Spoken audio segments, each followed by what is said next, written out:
મુન્દ્રા તાલુકાના ભદ્રેશ્વર ગામના માણેક જકરિયા સુલેમાન ઝેરી દવા પીને કર્યો આપઘાત કરવાનો પ્રયાસ। આ બનાવ ભદ્રેશ્વર ગામના દરિયા બંદરે બન્યો હતો। પીડિતને તાત્કાલિક ભુજ જીકે જનરલ હોસ્પિટલમાં ખસેડવામાં આવ્યા। આ બનાવ પાછળ કારણ એ હતો કે જાકીરભાઈ પેટામાં ભરતભાઈ કચરાભાઈ પટેલ નામના શખ્સ પાસે પેટામાં કામ કરતા હતા। આ પેટા કામમાં ₹80 લાખ જેટલી રકમ ભરતભાઈ પાસેથી નીકળતી હતી ને વારંવાર પીડિતએ માગણી કરેલ છતાં ભરતભાઈ રૂપિયા ન આપ્યા। પછી પોલીસ સ્ટેશનમાં ફરિયાદ પણ કરેલ છતાં આ વાતનો કોઈ ઉકેલ ન આવતા છેલ્લે પીડિત ગઈકાલે બપોરે ઝેરી દવા પીને આપઘાત કરવાનો પ્રયાસ કર્યો હતો। જનમિત્ર ન્યૂઝ સતત આપની સાથે।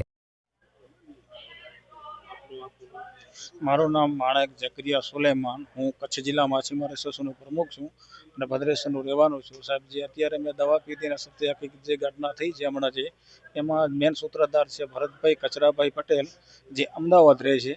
અને પોલીસ પ્રશાસનમાં એટલી જ માંગણી છે કે એના ઉપર કડકમાં કડક છેતરપિંડી અને વિશ્વાસઘાતની ફરિયાદ દાખલ કરે, જેનાથી અનેકો કચ્છના માછીમાર ભાઈ ને આપઘાતનું વારું ના આવે, એવી મારી નમ્ર વિનંતી છે। આપણે 80 લાખ રૂપિયા બાકી છે।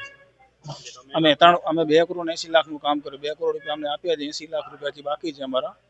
એ તો 10 કરોડનું કામ કર્યું હશે ને એને જે મોટી ઉદ્યોગપતિ કેટલો કૌભાંડ કર્યો છે એનાથી એ વસ્તુમાં અમને નથી પડવું। આટલી રકમ કઈ રીતે ચડી ગયેલી અમે આપીએ છીએ સામે જેનું અમે પેટામાં હતા સાહેબ, અમે પેટામાં, અમને કોઈ જાતની ખબર નથી। અમે ચૂકવી દીધું, અમે બધા ચૂકવણું કરી દીધું છે। એ બનાવ છે 2021-24 4 વર્ષ સુધી, આ બનાવને 8 મહિના છે પૂરા, જે આ બધા હાલે છે પૈસા। દવા પ્રકારનું સાહેબ 2 તારીખને બન્યું હતું, હા 12:30 વાગે બપોરના। પોલીસ પ્રશાસનને ત્યાં સિવિલ હોસ્પિટલ મુન્દ્રામાં અને સિવિલ હોસ્પિટલ ભુજમાં જાણ કરેલ છે। અમારે સાહેબ અમે જે 150 જણા મજૂર અમારે કામ કરતા હતા, માછીમાર સ્થાનિક। ના, અગાઉ ક્યારે ને ફર્સ્ટ ટાઈમ। હા, પોલીસ પ્રશાસનને જાણ કરેલ છે મરીન પ્રોટેક્શનમાં।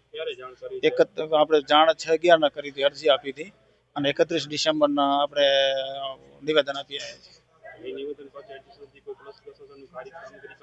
ને હજી એનો સાહેબ 2 દિવસ થયા છે ને કરી હજી હવે શું કાર્યવાહી કરે છે। અને મુન્દ્રા પોલીસ પ્રશાસન પાસે આપણી માંગ એક જ છે કે એના ઉપર છેતરપિંડી અને વિશ્વાસઘાતની ગુનો દાખલ થાય, બસ, કે આને કોઈ કચ્છનો માછીમાર ભોગ ન બને એટલા માટે ખાસ નમ્ર વિનંતી છે।